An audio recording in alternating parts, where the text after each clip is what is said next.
நினைச்சு நிக்கிறேன்னா, வாய் two we get hiccups? எதனால நம்மளுக்கு வந்து விக்கல் வருதுன்னா, யூசுவலா நம்மளுக்கு வந்து விக்கல் வந்தா உடனே சொல்லுவாங்க, யாராவது வந்து நம்மள நனைப்பாங்க. அதனால நம்மளுக்கு விக்கல் வருது அப்படின்னு சொல்லி. ஆனா ரீசன் வந்து அது இல்ல.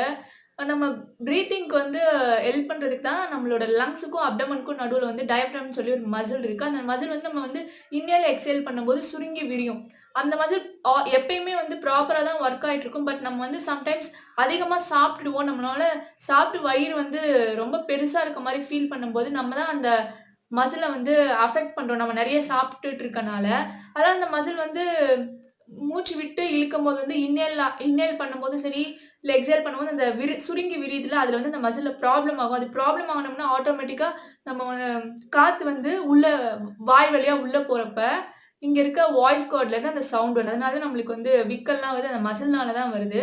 அதுவும் நம்மனால நம்ம வந்து ட்ரிங்க் பண்ணுவோம் சம்டைம்ஸ். ட்ரிங்க் பண்றனால இந்த மாரி ஒழுங்கா சாப்பிடாம வயிறு வந்து நெறைய சாப்பிட்டு இருக்கும்போது, அந்த மாரி டைம்ல தான் இது வருது. அப்புறம் ஏன் வந்து ஹிக்கப் வந்தா உடனே தண்ணி குடிக்க சொல்றாங்கன்னா, தண்ணி குடிச்சோனே நம்மளுக்கு வந்து அந்த மசில் வந்து அதோட இரிட்டேஷன்லாம் போய் நார்மலா திருப்பி ஃபங்ஷன் ஆக ஆரம்பிக்கும். அது ஒழுங்கா ஃபங்ஷன் ஆகும்போது நம்மளுக்கு ஆட்டோமேட்டிக்கா விக்கலும் நின்றும். அதான் அதான் ரீசன். ஏன் நம்மளுக்கு வந்து விக்கல் வருதுன்னா, யாரும் நெனைக்கிறனால நம்மளுக்கு விக்கல் வரதில்ல.